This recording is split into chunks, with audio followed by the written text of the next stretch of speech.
ആൻ്റണി എന്ന് പറഞ്ഞാൽ നമുക്ക് ആദർശധീരൻ എന്നാണ് അദ്ദേഹം അറിയപ്പെടുന്നത്. ആദർശത്തിൻ്റെ കണിക പോലും ഇല്ലാത്ത ഒരാൾ ആ ഒരു ചാനലിലേക്ക് വരുമെന്ന് എനിക്ക് ഒട്ടും വിശ്വാസമില്ല. PMൻ്റെ അണികൾ തന്നെ വടി കൊടുത്ത് അടിമേടിച്ചതാണ്. രാജ്യത്തിന് ആഭ്യന്തര കലാപം ഉണ്ടാക്കുന്ന ഈ അന്തഃഛിദ്ര ഭീകരവാദങ്ങൾ, ആ ഭീകരവാദങ്ങൾ തുടച്ചു നീക്കാനായിട്ട് മോദി ഉണ്ടെങ്കിലേ പറ്റുള്ളൂ. BJPക്ക് ഒരു വിധം തരക്കേടില്ലാത്ത വിധം വോട്ട് കൂടിയിട്ടുണ്ട്. മുരളീധരനെ ഒരിക്കലും വടകരയെന്ന് മാറ്റേണ്ട കാര്യം ഉണ്ടായിരുന്നില്ല. കാരണം അയാൾ അവിടെ ഇരുന്ന് ജയിച്ചേനാ. വ്യക്തിപരമായിട്ട് ക്രിസ്ത്യൻസിൻ്റെ വോട്ടും മുസ്ലിങ്ങളുടെ വോട്ടൊക്കെ സുരേഷ് ഗോപിക്ക് കിട്ടിയിട്ടുണ്ട്. അസാധ്യമെന്ന് കരുതുന്നത് ഇനി സാധ്യമാകും. ഹാട്രിയിലൂടെ ഹാട്രി ട്രാൻസ്പ്ലാന്റ് ആൻഡ് PRP ക്ലിനിക്. UDFന് 18 സീറ്റാണ് കിട്ടിയത് ഈ പ്രാവശ്യം. LDF ആണ് ഭരിക്കുന്നത്. ഇതേപോലെ തന്നെ 2004 UDF ഭരിച്ചുകൊണ്ടിരിക്കുന്ന കാലത്ത് 18 സീറ്റ് LDFന് കിട്ടിയിട്ടുണ്ടായിരുന്നു. ആ സമയത്ത് AK ആന്റണി രാജിവെക്കുകയാണ് ചെയ്തത്. ഇപ്രാവശ്യം അതേപോലത്തെ ഒരു തിരിച്ചടിയല്ല കിട്ടിയിരിക്കുന്നത് LDFന്. ഇപ്രാവശ്യം പിണറായി വിജയൻ രാജിവെക്കുമോ? ഒരു സാധ്യതയില്ല. അതെന്താണ് അങ്ങനെ പറയാൻ കാരണം വെച്ച് കഴിഞ്ഞാൽ നമുക്ക് സ്വതസിദ്ധമായിട്ട് ചില ക്വാളിറ്റി ഉണ്ടാവും, ജന്മനാൽ കിട്ടുന്നതാണ്. ചിലപ്പോൾ പാരമ്പര്യമായിട്ട് കിട്ടും, ചിലത് നമ്മൾ ആർജിച്ചെടുക്കും. ആ ഒരു ക്വാളിറ്റി ആ മനുഷ്യനിൽ ഇതുവരെ കണ്ടിട്ടില്ല. ആൻ്റണി വേറെ, പിണറായി വേറെ. ആൻ്റണി എന്ന് പറഞ്ഞാൽ നമുക്ക് ആദർശധീരൻ എന്നാണ് അദ്ദേഹം അറിയപ്പെടുന്നത്. പക്ഷേ ആദർശത്തിൻ്റെ കണിക പോലും ഇല്ലാത്ത ഒരാൾ ആ ഒരു ചാനലിലേക്ക് വരുമെന്ന് എനിക്ക് ഒട്ടും വിശ്വാസമില്ല. അപ്പം നിൽക്കണോ പോണോ പിണറായി വിജയൻ? നിൽക്കണോ അത് നമുക്ക് പറയാൻ പറ്റില്ല. പക്ഷെ നമ്മൾ ജനം ആഗ്രഹിക്കുന്നത് വേറെയാണ്. പക്ഷെ ജനം ആഗ്രഹിക്കുന്ന പോലെ അല്ലല്ലോ. ചില ആളുകൾ അധികാരത്തിന് വേണ്ടി എന്ത് കസർത്തും കാണിക്കുന്ന എന്താണ് പറയുക, എല്ലാ കസർത്ത് മാത്രമല്ല, ഭരണത്തോട് ഒത്തു പോകുന്നില്ല എന്നാണോ? അതല്ല, നമുക്ക് ഭരിക്കുന്നതിന് ചില ക്വാളിറ്റി ഉണ്ട് അല്ലേ. മനുഷ്യന് ചിലപ്പോൾ രാഷ്ട്രീയം ഉണ്ടാവാം, പക്ഷേ രാഷ്ട്രീയത്തിന് അതീതമായിട്ട് മനുഷ്യത്വം വേണം അല്ലേ. രാഷ്ട്രീയം മാത്രം നമ്മൾ തലയിൽ ചുമന്നിട്ട് നടന്നിട്ട് കാര്യമില്ല. നമുക്ക് രാഷ്ട്രീയത്തിന് അതീതമായിട്ട് മനുഷ്യന് വേണ്ട ഒരു ക്വാളിറ്റി എന്ന് പറഞ്ഞാൽ അത് മനുഷ്യത്വമാണ്. അപ്പോൾ ആ മനുഷ്യത്വം നമ്മൾ ഇതുവരെ പ്രകടമാക്കി കണ്ടിട്ടില്ല. അതുകൊണ്ടാണ് ഇങ്ങനെ ഒരു പ്രതീക്ഷയില്ലാത്തത്. അദ്ദേഹത്തിനെ വ്യക്തിപരമായിട്ട് എനിക്കറിയാം. മറ്റേ ആൻ്റണി എന്നൊക്കെ പറയുന്ന ആൾ വ്യക്തിപരമായി വളരെ നല്ല മനുഷ്യനാണ്. ആ ഒരു മനസ്സിൻ്റെ ഒരു നന്മ ഏത് പ്രവൃത്തിയിലും ഉണ്ടാവും. അപ്പോൾ ഭരണത്തോടുള്ള നിരാശയാണോ ഇപ്പോൾ LDFന് തിരിച്ചടിയായിരിക്കുന്നത്? ജനം അങ്ങനെയാണോ മറുപടി കൊടുത്തിരിക്കുന്നത്? ഒരു സംശയമില്ല. അപ്പൊ ജനങ്ങൾക്ക് ഇഷ്ടമായില്ലെങ്കിൽ ഇങ്ങനെ വോട്ടിങ്ങിലൂടെ പ്രതികരിക്കുമെന്നാണ് അല്ലേ? അങ്ങനെ നിവൃത്തിയുള്ളൂ, വേറെ നിവൃത്തിയില്ലല്ലോ നമുക്ക്. ഇപ്പോൾ അധികാരം കയ്യിലിരിക്കുമ്പോൾ നമുക്ക് ഇവിടെ അന്യായത്തിനെതിരെ അനീതിക്കെതിരെ നമുക്ക് ശബ്ദിക്കാനായിട്ട് വേറെ ഒരു സ്റ്റേജില്ല നമുക്ക്. ആകെയുള്ള ഒരു പോംവഴി എന്ന് പറഞ്ഞാൽ ഈ തിരഞ്ഞെടുപ്പാണ്. അപ്പോൾ ആ അവസരം ജനങ്ങൾ വിനിയോഗിച്ചു എന്നാണ് എനിക്ക് തോന്നുന്നത്. ഈ ഭരണത്തോട് എന്താണ് ഇങ്ങനെ എതിർപ്പ് കാണിക്കാൻ കാരണം? ജനങ്ങൾ ഇത്രയും എതിർക്കാൻ കാരണം? അല്ല, നിരവധി കാരണങ്ങളുണ്ട്. നമ്മൾ ജനം പ്രതീക്ഷിക്കുന്നതിൽ ഒരംശം പോലും കിട്ടിയിട്ടില്ല. ഒരുപാട് മേഖലകൾ സത്യസന്ധമല്ലാതെ നീങ്ങിക്കൊണ്ടിരിക്കുകയാണ്. അപ്പോൾ ആ രീതിയിൽ വരുമ്പോൾ ജനങ്ങൾ ഓരോ തവണയും ജനങ്ങൾ ഇങ്ങനെ നിരാശയും വിദ്വേഷവും കുന്നുകൂടി എന്തിന് നമുക്ക് മനസ്സിലാക്കാനുള്ളൂ. സ്വന്തം പാർട്ടിക്കാർ പോലും ഇത്തവണ അത് തിരിച്ചടി കൊടുത്തിട്ടില്ലേ, സ്വന്തം പാർട്ടിക്കാർ പോലും. അപ്പോൾ അത് വളരെ വ്യക്തമാണ്. അപ്പോൾ CPMന് പോലും ഇഷ്ടാവാത്ത തരത്തിൽ അവരുടെ അണികൾക്ക് പോലും ഇഷ്ടാവാത്ത. പിന്നെ ഈ സത്യത്തെ മൂടി വയ്ക്കാൻ ഇഷ്ടപ്പെടുന്നതും ചില ആളുകൾ കണ്ണടച്ചിരുട്ടാക്കാൻ ഇഷ്ടമുള്ള ആളുകളും അല്ലെങ്കിൽ പകലിനെ രാത്രിയായിട്ട് വ്യാഖ്യാനിക്കുന്ന ആളുകൾ മാത്രമാണ് ഇപ്പോൾ അണികളായിട്ടുള്ളത്. സത്യത്തെ സത്യമായി കാണാൻ ആഗ്രഹിക്കുന്നവർ ഇന്നും അകന്ന് തന്നെ നിൽക്കുന്നത്. അത് രാഷ്ട്രീയം എനിക്ക് രാഷ്ട്രീയമൊന്നുമില്ല കേട്ടോ, ഒരു രാഷ്ട്രീയമില്ല, യാതൊരു രാഷ്ട്രീയമില്ല. 100% രാഷ്ട്രീയ രഹിതനായിട്ട് ഞാൻ പറയാം. പക്ഷെ നിഷ്പക്ഷമായിട്ട് നമ്മൾ വിലയിരുത്തുമ്പോൾ വളരെ നിരാശയാണ്. വളരെ നിരാശ എന്ന് പറഞ്ഞാൽ അങ്ങേറ്റം വിദ്വേഷം തന്നെ മനുഷ്യൻ്റെ ഉള്ളിൽ ഉടലെടുത്തുകൊണ്ടിരിക്കുകയാണ്. പക്ഷേ ഈ ആൻ്റണിയുടെ ആദർശമൊന്നും കിട്ടില്ല, വില പോകില്ല. തൃശ്ശൂരിൽ K മുരളീധരൻ 3ാം സ്ഥാനത്താണ് എത്തിയിരിക്കുന്നത്. അതിന് എന്തായിരിക്കും കാരണം? K കരുണാകരൻ്റെ മകൻ ഇങ്ങനെ തൃശ്ശൂരിൽ തോൽക്കുക അല്ല, അതിനെ വേറൊരു കാര്യം എന്ന് വെച്ച് കഴിഞ്ഞാൽ നമ്മൾ ഇപ്പോൾ ഈ ആദ്യം ഒരു പോളിറ്റിക്സിലേക്ക് സുരേഷ് ഗോപി ഇറങ്ങിയ ഒരു സാഹചര്യമല്ല ഇപ്പോൾ. അത് ഒരർത്ഥത്തിൽ ഇത് CPM തന്നെ അല്ലെങ്കിൽ CPMൻ്റെ അണികൾ തന്നെ വടി കൊടുത്ത് അടിമേടിച്ചതാണ്. കാരണം വെച്ചാൽ ആവശ്യമില്ലാതെ അദ്ദേഹത്തിൻ്റെ പിന്നെ എന്താ പറഞ്ഞ വാർത്താ ലേഖികമാരെ അയച്ചിട്ട് അദ്ദേഹത്തെ വെറുതെ വായിലിരിക്കണ ഇത്, അതായത് കുത്തി നമ്മൾ പറയില്ലേ കടിക്കാത്ത പെട്ട വായിൽ കോല് കുത്തി കടിപ്പിക്കുന്നു എന്ന് പറഞ്ഞ പോലെ ആയിപ്പോയി.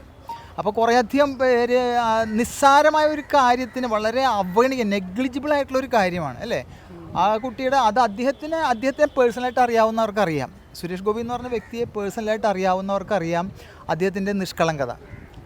അദ്ദേഹം ഇങ്ങനെ പറയാറുണ്ട്, അദ്ദേഹം മരിച്ചുപോയ മക്കളെയാണ് പെൺകുട്ടികൾ പ്രത്യേകിച്ച് അറ്റാച്ച്മെൻ്റ് ഇതിന് തോന്നുന്നു പറയാറുണ്ട്. അപ്പോൾ ആ ഒരു അവസ്ഥയിൽ നമുക്കത് മനസ്സിലാക്കാനുള്ളൂ. പക്ഷേ ഇതിൻ്റെ പിന്നിൽ കളിച്ചത് വേറെയാണ് അല്ലേ. എന്ത് അതിനെ ഒരു കുത്തിപ്പൊക്കി അതിനെ എന്താ പറയുക ഈ ഒരു വല്ലാത്ത വികൃതമാക്കുക എന്നുള്ളൊരവസ്ഥയിൽ ആക്കിയതാണത്. അപ്പോൾ സുരേഷ് ഗോപിക്ക് നേരത്തെ ഉണ്ടായിരുന്നതിനേക്കാൾ 10 മടങ്ങ് പിന്നെ അനുയായികളെ കിട്ടി. അനുയായികൾ മീൻസ് അദ്ദേഹത്തോട് അറ്റാച്ച്മെൻറ്റ് കാണിക്കുന്ന ആളുകൾ. അതുകൊണ്ട് തന്നെയാണ് ഇത്തവണ അദ്ദേഹം ജയിച്ചത്. അതിൽ നമുക്ക് രാഷ്ട്രീയം ഇല്ലാതെയാണ് കേട്ടോ എനിക്ക് തോന്നുന്നത്. രാഷ്ട്രീയം ഇല്ല കേട്ടോ അതിനകത്ത്. മുരളി നിന്നതുകൊണ്ടോ അല്ലെങ്കിൽ മറ്റേ സുനിൽ കുമാറും അതുപോലെ അവിടെ പിന്നെ എന്താ പറയുക വളരെയധികം പിന്നെ ഗ്രിപ്പുള്ള മനുഷ്യനാണ് അല്ലേ. നല്ല മനുഷ്യനാണ്, കാർഷികമായിട്ട് ബന്ധപ്പെട്ട് നല്ല മനുഷ്യനാണ്. അവിടുത്തെ തൃശ്ശൂർക്കാരുടെ കണ്ണിലുണിയാണ് അദ്ദേഹം. പക്ഷേ അല്ലേ പിന്നെ അദ്ദേഹം വളരെ സാധുവാണ്, സാധാരണക്കാരോട് ഇണങ്ങി പോകുന്ന ആളാണ്. മനസ്സിലായോ?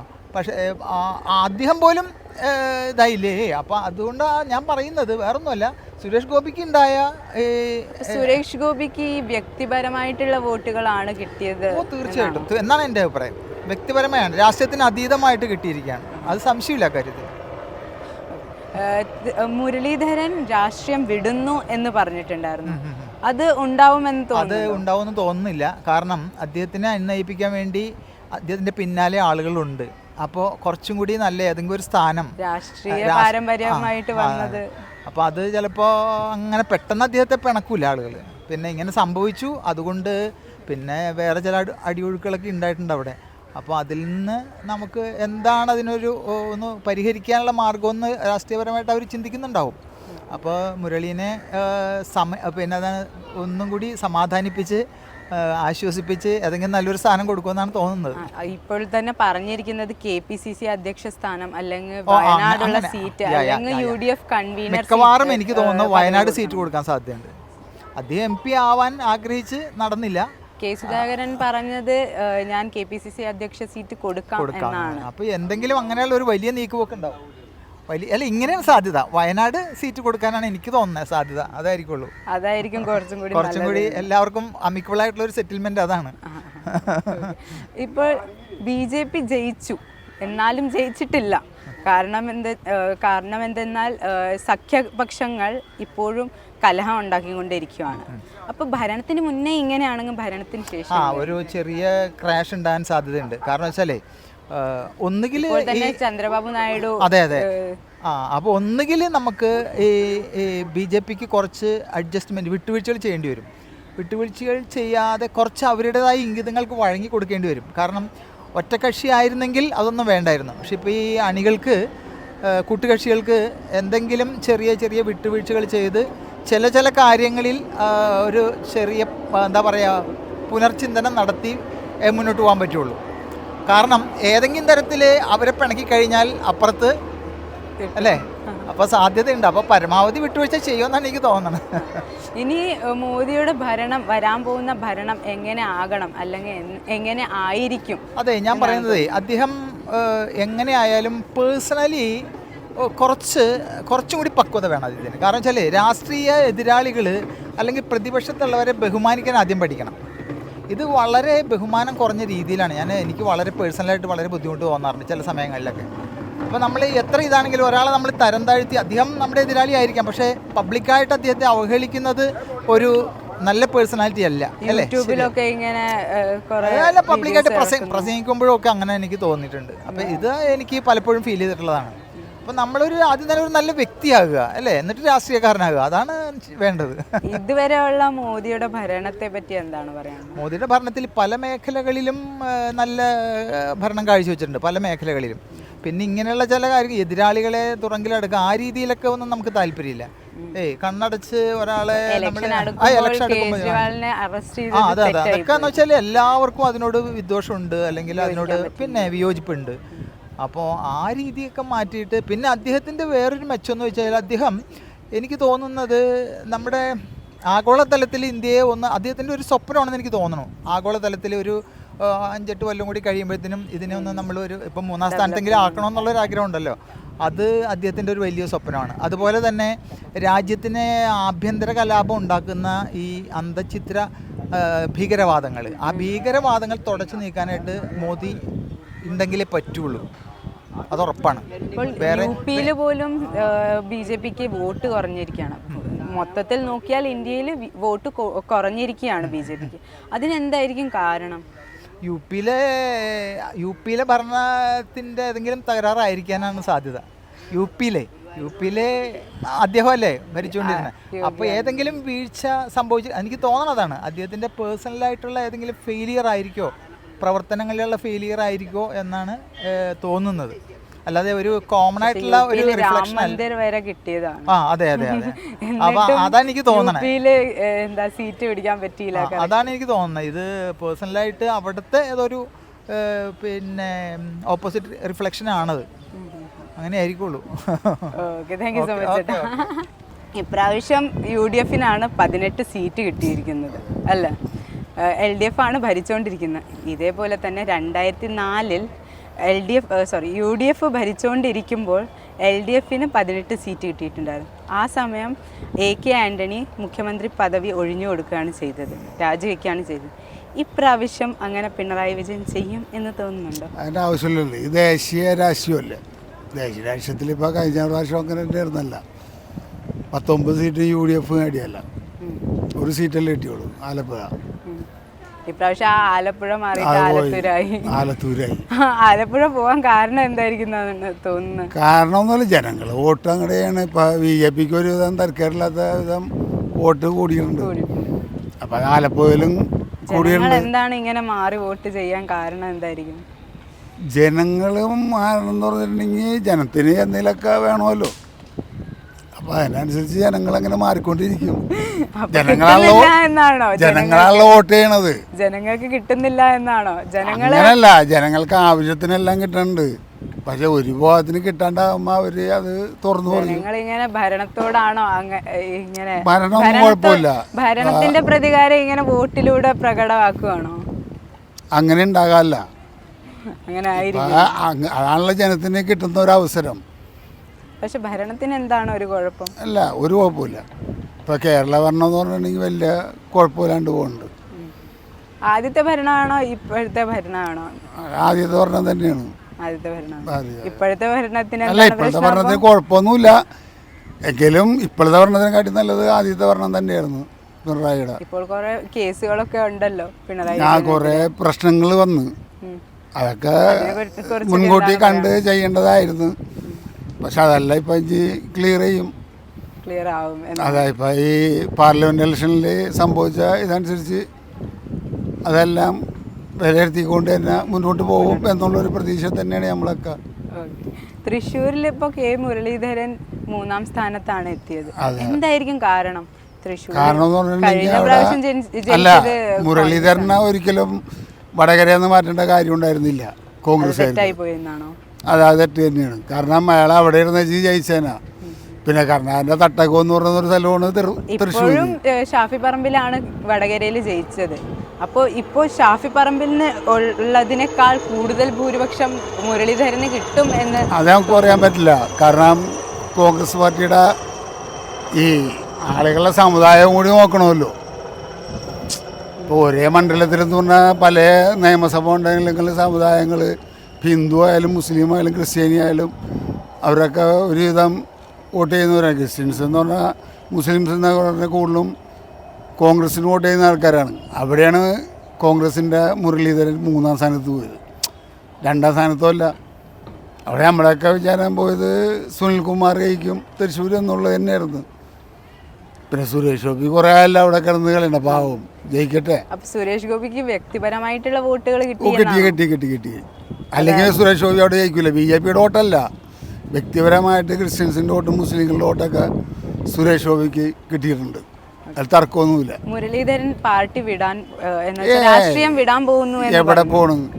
രാഷ്ട്രീയം വിട്ടിട്ട് അങ്ങോട്ട് പോകാൻ. പോകാൻ സ്ഥലങ്ങളില്ലേ? ഈ സ്ഥലമില്ല ഇനി. കാര്യം മുരളീധരൻ കാരണമാണ് കർണാടന കോലത്തിൽ തന്നെ ആയത്. മകനെന്ന നിലക്ക് അദ്ദേഹവും അതുപോലെ നിന്നതിൻ്റെ ഉള്ള അദ്ദേഹം ലാസ്റ്റ് അവസാനമായിരിക്കും അങ്ങനെയൊക്കെ വന്നത്. മുരളീധരൻ ഇപ്പം ചെയ്യുന്നു എവിടെ പോകാനാ? ഇപ്പോൾ അവർ പറഞ്ഞ പോലെ പത്മേശ്വരൊക്കെ അവസ്ഥ എന്തായിരിക്കും എന്ന് നമ്മൾ കണ്ടറിയേണ്ടതാണ്. അതുപോലെ ആയിരിക്കും ഒരു രാഷ്ട്രീയത്തിലും തോൽവിയും വിജയവും ഒക്കെ സാധാരണയാണ്. എന്ന് വിചാരിച്ചാൽ അവർ പറ്റിച്ച് ഇവർ പറ്റിച്ചെന്ന് പറഞ്ഞാൽ ശരിയല്ല. മുരളീധരനെ ഇപ്പോൾ KPCC അധ്യക്ഷ സ്ഥാനം അല്ലെങ്കിൽ വയനാടുള്ള സീറ്റ് ഇപ്പൊ കെ സുധാകരൻ പറഞ്ഞല്ലേ, സുധാകരൻ പറഞ്ഞ എന്തുകൊണ്ടും കൊടുക്കും. 3 സ്ഥാനത്തിന് ഏതെങ്കിലും ഒരു സ്ഥാനം കൊടുക്കണം എന്നാണ് പറഞ്ഞിരിക്കുന്നത്. അല്ല, രാഹുൽ ഗാന്ധി ഇപ്പൊ വയനാട് ഒഴിഞ്ഞാൽ മാത്രമേ ഉള്ളൂ മുരളീധരന്റെ പേര് അവിടെ വരുള്ളൂ. രാഹുൽ ഗാന്ധി റായ്ബറേലി ആയിരിക്കോ? റായ്ബറേലി എന്തായാലും രാഹുൽ ഗാന്ധി വിടാൻ സാധ്യതയില്ല. കാരണം ഹിന്ദി ഭൂമിയാണുള്ളത്. ഉത്തർപ്രദേശിൽ പോയി കഴിഞ്ഞിട്ടുണ്ടെങ്കിൽ പിന്നെ കോൺഗ്രസ് അവിടെ ഇല്ല. ഈ തവണ ഉത്തർപ്രദേശിൽ കോൺഗ്രസിന് ഒരുവിധം നല്ല മുന്നേറ്റം നടത്തുന്ന വെച്ചിട്ടുണ്ട്. അപ്പോൾ അതനുസരിച്ച് നോക്കുകയാണെങ്കിൽ റായ്ബറേലി ഒരിക്കലും രാഹുൽ ഗാന്ധി വിടാൻ സാധ്യതയില്ല.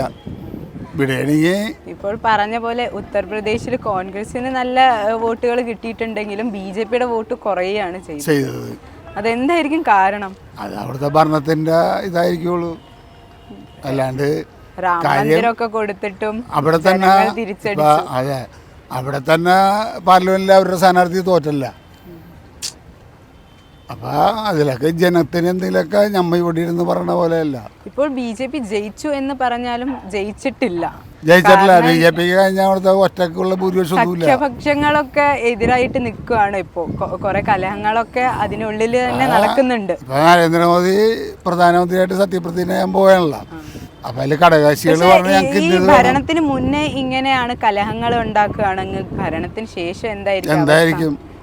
അല്ല, ഒരിക്കലും സ്വസ്ഥമായിട്ട് ഭരിക്കാൻ പറ്റില്ല മോദിക്ക് കഴിഞ്ഞ അവിടുത്തെ പോലെ. കഴിഞ്ഞ അവിടെ നിന്ന് ഒറ്റക്ക് സീറ്റ് ഉണ്ടായിരുന്നു. ഈ പ്രാവശ്യം അതില്ല. പിന്നെ ഘടകകക്ഷികളുടെയും ഇവരുടെ എല്ലാം വേണം. അവരിപ്പോൾ ഡിമാൻഡ് വെച്ചുകൊണ്ടിരിക്കുകയാണല്ലോ, ഞങ്ങൾക്ക് ഇത്ര മന്ത്രിമാർ വേണം, ഇന്നത് വേണം, അതില്ലാണ്ട് അങ്ങില്ല എന്ന് പറയുമ്പോൾ ചിലപ്പോൾ ഇന്ത്യ മുന്നണി അതൊക്കെ അംഗീകരിച്ചുകൊണ്ട് വരികയാണെങ്കിൽ അവരൊക്കെ ഇങ്ങോട്ട് വരും. കാര്യം കോൺഗ്രസിൻ്റെ കഴിഞ്ഞ അവിടുത്തെ കാട്ടിയൊക്കെ ഒരുവിധം മെച്ചപ്പെട്ട പ്രകടനമാണ് ഇത്തവണ അവർ വെച്ചത്. മോദിയുടെ ഭരണം ഇനി എങ്ങനെ ആയിരിക്കണം അല്ലെങ്കിൽ ഇനി എങ്ങനെ ആകും എന്നാണ് ജനത്തിന് ആര് നല്ലതാണ് അവരെപ്പോഴും ആ ജനം അവരുടെ കൂടെ ഉണ്ടാവും. അല്ലാണ്ട് ഈ ഞങ്ങളാണ് വലുത് എന്ന് പറഞ്ഞുകൊണ്ട് വലുതായി കഴിഞ്ഞാൽ ജനങ്ങൾ സമ്മതിക്കില്ല. ജനങ്ങൾക്ക് ആകെ അവസരം ഇവരോടൊക്കെ ചോദിക്കാനും ഇവരോടൊക്കെ ഒന്ന് എതിരിട്ട് പറയാനും കിട്ടുന്നത് വോട്ട് ചെയ്ത് എന്നുള്ള. അല്ലാണ്ട് വെറുതെ നമ്മൾ ഇവിടെ ഇരുന്ന് പറയണ പോലെ പറഞ്ഞുകൊണ്ടൊന്നും ഒരു പാർട്ടിക്ക് ഒന്നും വരാൻ പറ്റണില്ല. പക്ഷെ അവരോടൊക്കെ എതിർപ്പ് പറ്റുന്നുണ്ടെങ്കിൽ ഇലക്ഷൻ വരുമ്പോഴാണ് ജനങ്ങളത് ഭൂരിപക്ഷം പോലും ഇപ്രാവശ്യം കുറഞ്ഞിരിക്കുകയാണ്. ഒരുപാട് കുറഞ്ഞു പോയി. അല്ലല്ല, ആദ്യം തന്നെ വോട്ട് എണ്ണിയപ്പോൾ തന്നെ മോദി പുറകെ പോയി. പിന്നെ ജയിച്ച് വന്നത്. എന്നാലും കഴിഞ്ഞ അവിടുത്തെ ഭൂരിപക്ഷമില്ല. അപ്പം അതൊക്കെ കണ്ട് മോദിക്ക് മനസ്സിലായി ജനങ്ങളെ തിരിഞ്ഞു തുടങ്ങി. അപ്പം അതനുസരിച്ച് വേണം ഇനി ഭരിക്കാൻ. അതാണല്ലോ ജനത്തിന് പറ്റുള്ളൂ. ജനത്തിന് എപ്പോഴും വോട്ട് കൊണ്ടാണ് ആരെന്ത് വേണമെങ്കിലും ചെയ്യാൻ പരിഗണിക്കാൻ പറ്റുള്ളൂ. അല്ലാണ്ട് ഭയം കൊണ്ട് പറഞ്ഞുകൊണ്ട് ഒരു കാര്യമില്ല. ഇപ്പം ഇവിടുത്തെ പിണറായി സർക്കാരാണെങ്കിലും നമ്മൾ എന്തെങ്കിലും പറഞ്ഞ പോലെ അല്ല, അതുപോലെ തന്നെ പോകും. പക്ഷെ അവർക്കിപ്പോൾ ഈ പ്രാവശ്യം വളരെയധികം വലിയൊരു തിരിച്ചടിയാണ് കിട്ടിയേക്കുന്നത്.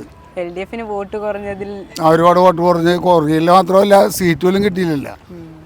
ആലത്തൂർ രാധാകൃഷ്ണൻ എന്നുള്ള സ്ഥാനാർത്ഥിയുടെ മഹിമ തന്നെയാണ്. അദ്ദേഹം നല്ലൊരു മനുഷ്യനാണ്. മന്ത്രിയായപ്പോഴാണെങ്കിലും എന്താണെങ്കിലും അദ്ദേഹം ആരോട് സംസാരിക്കാനും എന്നൊരു നല്ലൊരു ആൾ തന്നെയാണ് രാധാകൃഷ്ണൻ എന്ന് പറഞ്ഞ ആൾ. അതുപോലെ അല്ലായിരുന്നു മറ്റുള്ളവരെന്ന് എനിക്ക് തോന്നുന്നത്. അല്ലെങ്കിൽ ഇപ്പം ആരിഫൊക്കെ ജയിക്കണ്ടല്ലോ ആലപ്പുഴയിൽ. ആരിഫ് കഴിഞ്ഞ അവിടുത്തെ MP അല്ലോ, ഒരു MP ആയിരുന്ന ആരിഫിന് അവിടെ തോറ്റല്ല. ഇപ്പോൾ BJP അക്കൗണ്ട് തുറന്നില്ലേ കേരളത്തിൽ? ഇനി ഇങ്ങനെ തന്നെ അക്കൗണ്ട് തുറക്കണം എന്ന് പറഞ്ഞാൽ എനിക്ക് തോന്നാനില്ല. കാരണം ഇനി ഇത് കണ്ടുകൊണ്ട് മറ്റുള്ള രാഷ്ട്രീയ പാർട്ടി ഇടതുപക്ഷമാണെങ്കിലും വലതുപക്ഷമാണെങ്കിലും ഇത് കണ്ട് ജനങ്ങളായിട്ട് നല്ല ഇതിൽ പോയി പ്രവർത്തിച്ച് കഴിഞ്ഞാൽ വീണ്ടും തിരിച്ചു വരാം. തൃശ്ശൂർ അങ്ങോട്ടും കൂടെ മാറും. കർണാടനെ തോപ്പിച്ചാലോണ്. കർണാടൻ്റെ തട്ടക്കോണെന്ന് പറയണത് ഇത്. കർണാടൻ കാര്യം കണ്ണൂർക്കാരനാണെങ്കിലും പുള്ളി ഏറ്റവും കൂടുതൽ പ്രവർത്തനം നടത്തിയാണ് തൃശ്ശൂരാണ്. അവിടെ പുള്ളി തോറ്റ്, പിന്നെ പുള്ളിയുടെ മോൻ, ഇതിപ്പോൾ മുരളി തന്നെ 2ാമത്തെ പ്രാവശ്യം തോക്കണത്. അവിടെ പിന്നെ മുരളിക്ക് അവിടുന്ന് വടകരയെന്ന് പോരേണ്ട ഒരു കാര്യമില്ല. അവിടെ ആ പ്രതാപം തന്നെ നിന്നാൽ മതിയായിരുന്നു, തോറ്റാലും ജയിച്ചാലും. പിന്നെ സുനിൽകുമാർ എന്ന് പറഞ്ഞാൽ നല്ലൊരു സ്ഥാനാർത്ഥിയായിരുന്നു, നല്ലൊരു ജനമായിട്ടൊക്കെ നല്ല ബന്ധമുള്ള ഒരാളായിരുന്നു.